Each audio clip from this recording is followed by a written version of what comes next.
अस्सलाम वालेकुम मार का नवा प्रोग्राम घन के आ गए हैं माजिद खान वो हाल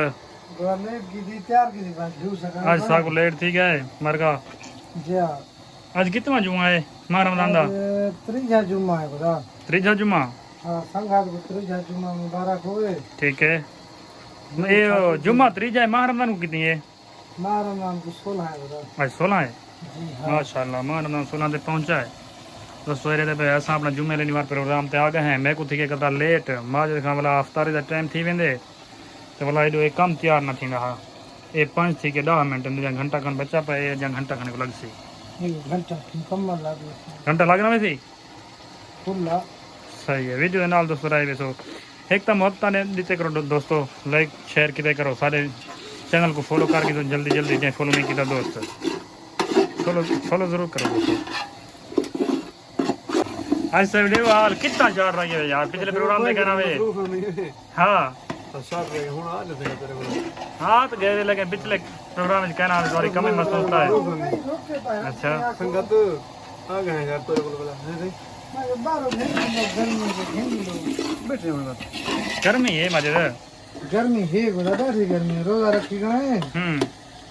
गर्मी खपेला बकरा गर्मी है यार हम आ जब देते हां हां जा अगर हवा ना हो बाकी मसला फिट नहीं है साहब बेहतरीन थी गई हिमें नहीं सर दा पानी खतो थे थोड़े ना अच्छा सकना कतरा बड़के हो जाता है हां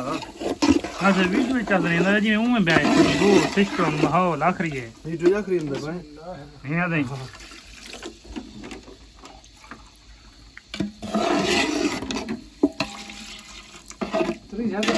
हां तब हां मठी है हाँ फुल मठा है 550 के हुआ पैसे मजा दे हाल सलाद बना के दे सलाद न बोया देने बैठे हैं अच्छा ये आखिरी चस करांगे भाई अच्छा चढ़ा बैठे मेरा प्रोग्राम ते सलाद से कम थे प्रोग्राम को बड़े में भांडा को ना हर वेले अच्छा इतने बड़ा प्रोग्राम है सही है लाहौर तैयारी है चक्कर ते अच्छा दोस्त नाल रहे सो वीडियो शूटिंग बने रहे सो जा इंशाल्लाह जरूर दोस्तों को दिख ले सो ठीक है सर वीडियो सवाल ठीक है खुदा कितना आज गो मां में आज 11 में काम ठीक है नहीं लगेगा सर अच्छा बाकी आ गए संगत नियाज मंदा आज साहब हां सही क्या फेटो फिट है खुदा आज मैं दिन आज हाजी साहब भी थे ना वाला सब काम ठीक है पिछले हफ्ते हाजी साहब काम ठीक गया चलो तू साथ गए भी ले आज साहब आया क्या नहीं वो तो इंडिया को इन हफ्ते हाथ बजे से था इन्हें नहीं जा आज मेरे को लगता है को रोजा लगा पाए आज डेढ़ कला पिया पाई साग साहब ने सवाल फेटो